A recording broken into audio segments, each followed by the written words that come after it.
تو عورتوں کو پتا چلے کہ شوہر کا کتنا خیال کرو. ایک صحابی تھے, سفر میں گئے. جب سفر میں گئے, بہت دن ہو گئے, سفر سے واپس آنے والے تھے, واپس آئے. جس دن وہ شوہر صحابی سفر سے آئے, اسی دن گھر میں بیٹے کا انتقال ہو گیا. توجہ کریں آپ, بچے کا انتقال ہونا, سوچے تو صحیح, لیکن وہ عورتیں کیسی تھی, وہ خواتین کیسی تھی. شوہر کے آنے ہی کے دن, کئی دن کے بعد شوہر آ رہا ہے, اسی دن بیٹے کا انتقال ہو گیا. وہ خاتون صحابیہ نے اپنے بیٹے کی میت کو لپیٹ کر چھپا کے رکھ دیا. آپ غور کریں, آج عورتیں چھوٹی چھوٹی چیز کو لمبا لمبا کر کے چھپانا چاہتی نہیں. شوہر کی خوشیوں کو وہ کرکرا کرنا چاہتی آج کل کی خواتین, اللہ ماشاءاللہ, سب نہیں. ننن نے یہ کیا, ساس نے وہ کیا, دیور نے یہ کیا, جیٹ نے یہ کیا, ساری ماں بھارت سنائے تاکہ آنے کے بعد مزہ ہی کرکرا ہو, پھر بیمار بھی بن جائے جھوٹ موٹ کے. خدا جانے کہاں کی یہ نحوست آئی ہمارے معاشرے میں. مسلمان بیویاں تو یہ تھی. شوہر سفر سے آ رہا ہے, بیٹے کا انتقال ہو گیا, میت چھپا دی.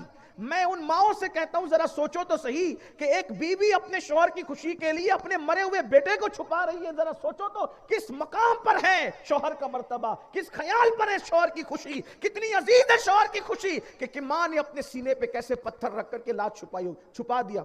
شوہر آئے, اچھا پھر صرف چھپایا نہیں, شوہر کے آنے کے وقت غسل بھی کیا, کپڑے بھی اچھے, میت چھپا کر. ماں, سوچو تو صحیح, ماں کا بیٹا مر گیا اور صرف شوہر کی خوشی کے لیے غسل بھی کیا اسی دن, کپڑے بھی پہنے, خوشبو بھی لگائی, بہترین کھانا بھی بنایا. اتنے دن کے بعد میرا شوہر آ رہا ہے تھک ہار کر, اس کو آ کر یہ بات کیسے بتاؤں سیدھا ہنگامے کی, اور اس کا دل کیسے میں دکھاؤں. نہایا دھویا, کپڑے پہنے. اس کا مطلب اسلام میں سنگھار ولیمے میں جانے کے لیے نہیں ہے, سنگھار شادی میں جانے کے لیے نہیں ہے, سنگھار جمعہ کرنے جانے کے لیے نہیں ہے, سنگھار بازار میں جانے کے لیے نہیں ہے, سنگھار سہیلیوں کے یہاں لیا جانے کے لیے نہیں ہے. اسلام میں جو سنگھار ہے عورت کا, وہ شوہر کے آتے وقت کے لیے ہے. فرمایا گیا جو بیوی شوہر کے آنے سے پہلے بنتی سنورتی اس نیت سے کہ میرے شوہر کی پہلی نظر مجھ پہ پڑے گی تو خوش ہو جائے گا, اس عورت کو رات بھر نفل عبادت سے زیادہ بننے سنورنے پر ثواب عطا کیا جاتا ہے. شرط یہ ہے کہ وہ بننے سنورنے میں کوئی ناجائز چیزوں کا استعمال نہ کرے. عورتوں کو بننا سنورنا چاہیے, ان کے لیے عبادت ہے اگر وہ شوہر کے لیے, لیکن شوہر کے لیے کون بنتا سنورتا ہے. اچھے کپڑے چھپا کے رکھیں گے ولیمے کے لیے, اچھے کپڑے چھپا کے رکھیں گے جمعہ کرنے جانے کے لیے, بازار جانے کے لیے, یہ شوہر کے لیے کیا جاتا ہے سب. بہرحال جتنا رونا روئے کم ہے, سن لے بات اختتام کو پہنچتی ہے. غسل کیا, کپڑے پہنے, خوشبو لگائی, اچھا کھانا پکایا. شوہر آئے تو استقبال کیا مسکرا کر. شوہر آئے, دیکھا بیوی خوشبو میں ہے, کھانا بھی اچھا ہے, بٹھا کر ساتھ میں کھایا بھی, کھلایا بھی. کھا کھلا کر کے, یعنی کیا وہ خواتین کی حضور کی تربیت کی برکت تھی. یہاں تو آنے سے پہلے ہی سارے غم, اظہار غم, بلکہ جو نہیں ہے وہ بھی, اور یہاں غم ہے, کھلا رہی ہے, پلا رہی ہیں. جب اس صحابی نے کھایا پیا, بیوی کو خوشبو میں دیکھا, تو فطرت نے چاہا کہ محبتوں کی معراج ہو جائے. خوشبو میں, حیا کے پردے میں بات کرنی ہے, کیونکہ ہمارے یہاں کا اسلامی معاشرہ ایسا نہیں ہوتا کہ عورتوں کو مائک پہ ہم گالی دیں, کیونکہ ہم لوگ یہ جانتے ہیں کہ گھر پہ ہم ماں بہن چھوڑ کر آئے, بیٹیاں چھوڑ کے آئے, اس لیے ہم لوگ عورتوں کی انسلٹ کرنا نہیں جانتے. کیونکہ ہمارے یہاں عورت کا روپ ایسا ہے جسے ہم سیدہ عائشہ کہتے ہیں, ہمارے عورت کا روپ ہے سیدہ فاطمہ کہتے ہیں, ہمارے عورت کا روپ ہے سیدہ خدیجہ کہتے ہیں. ہم عورتوں کے سونے اور اٹھنے بیٹھنے کو عامیانہ انداز میں نہیں بولتے, اس لیے کہ ہماری عورت بہت مقدس ہستی کا نام ہے. بیٹی ہے تو باپ کے لیے جنت ہے, نیک عورت ہے تو شوہر کے لیے جنت ہے, نیک ماں ہے تو پھر اولاد کے لیے جنت ہے, جنت سے کم ہی نہیں. اس لیے ہم جنت کا مذاق نہیں اڑاتے. ہمارے یہاں فکر رضا ہے, فکر غوث الورا ہے, فکر غریب نواز ہے, صوفیہ کا تقدس ہے انداز بیان کا. تو عرض یہ کر رہا تھا, ہمارے یہاں تو دوپٹوں پہ بھی سلام بھیجا گیا ہے. جس کا آنچل نہ دیکھا مئو مہر نے, اس ردائے نزاہت پہ لاکھوں سلام. مردوں کی ٹوپیوں پہ سلام نہیں بھیجا گیا, عورتوں کے دوپٹے پہ بشکل سیدہ فاطمہ سلام بھیجا گیا. ہمارا مذہب اور مسلک اتنا ہی ہے. بہرحال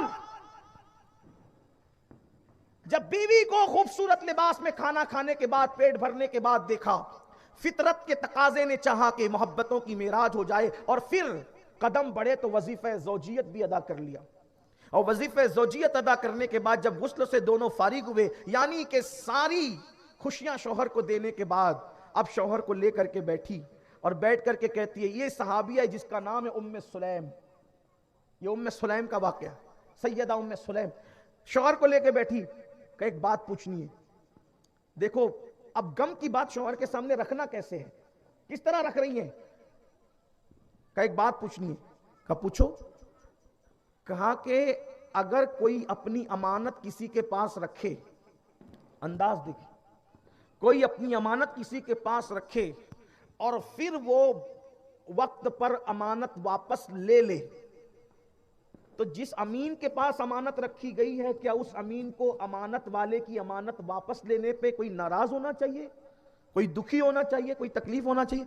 وہ صحابی تھے، انہوں نے کہا نہیں، بالکل نہیں، بالکل بھی نہیں۔ جس نے امانت رکھی وقت آنے پہ امانت واپس لے لی تو پھر دکھ کی کیا بات ہے، جس کی امانت تھی لے لی واپس۔ پھر کہتی ہے کہ سنیں، آپ بھی اللہ کی امانت ہے اور میں بھی، اور ہمارا بیٹا جو تھا وہ بھی اللہ کی امانت تھی۔ کہاں آج وہ امانت اللہ نے واپس لے لی۔ اس شان سے بات سنائی گئی۔ صحابی نے کہا مطلب بیٹا مر گیا؟ کہاں ہے؟ میں نے چھپا دیا تھا، یہ دیکھ۔ ایسا کیوں کیا تم نے؟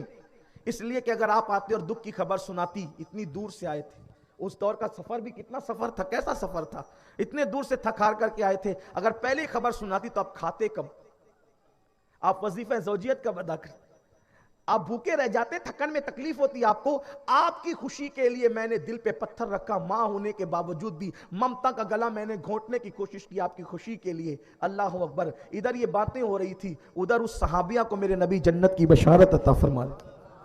شوہر کو خوش کیا، اللہ نے جنت کی بشارت دی۔ رسول ناظرین اکرام، اسی طرح کے اور واقعات اور بیانات سننے کے لیے چینل کو سبسکرائب کریں، بیل آئیکن کو دبائیں تاکہ اگلے آنے والے ویڈیو کا نوٹیفیکیشن ترنت آپ کے پاس پہنچ جائے۔